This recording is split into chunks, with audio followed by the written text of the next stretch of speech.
তারা সবাই মিলে একসাথে ফাইট শুরু করে দিয়েছিল।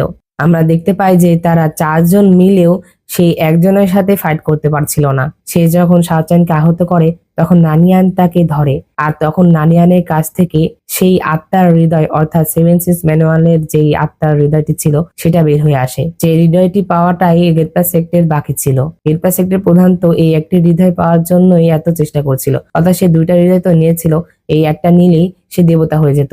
আমরা দেখতে পাই এই হৃদয় বের হওয়ার সাথে সাথে নানিয়ানের শক্তি অনেক বেড়ে যায়। সে শাও চ্যাংকে তো ঠিক করেই, বরং সে সেই পাওয়ার দিয়ে গেটপা সেক্টের প্রধানের কাছ থেকে তার সেই 2টা হৃদয় কেড়ে নেয়। যখন আমরা দেখতে পাই যে শাও চ্যাং এর ভিতরে শ্যানলুর সকল শক্তি এসে যায়, আর সে আস্তে আস্তে গেটপা সেক্টর প্রধানের দিকে এগোতে থাকে। আর আমরা দেখতে পাই শাও চ্যাং এত পরিমাণে শক্তিশালী হয়ে গেছিল যেটাতে সে গেটপা সেক্টর প্রধানের বুকের ভিতরে তরোয়ার ঢুকিয়ে দেয়। তো শাও চ্যাং যখন তাকে মারছিল তখন তার শ্যানলুর কথাগুলো মনে পড়ে যে যদি সে নানিয়ানকে বাঁচাতে চায় তাহলে 5টি কারাগার সংরক্ষণ করতে হবে এবং ইনজুর সমস্ত শক্তি একত্রিত করতে হবে, তারপরে 7টি পাপ দূর করতে হবে, এভাবেই সে তাকে বাঁচাতে পারে। এই কথা ভেবে শাও চ্যাং গেটপা সেক্টর প্রধানকে তার ভিতরে শুষে নেয়।